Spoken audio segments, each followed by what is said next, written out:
కనబడవంటే ఎన్ను పూసనా తిరిగేనమ్మ.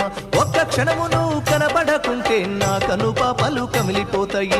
ఒక్క గడియను మాట్లాడకుంటే చెల్లెమ్మ నే దిక్కులేని పక్షినైతానమ్మా చెల్లెమ్మ.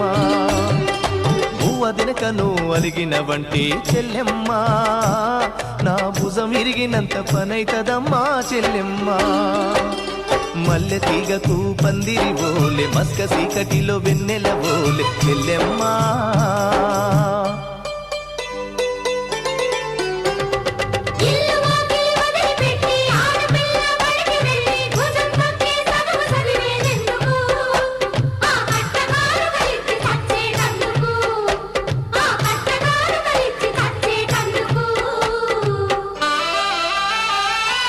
చదివినంత నిన్ను చదివిస్తానమ్మా ఎదిగినంత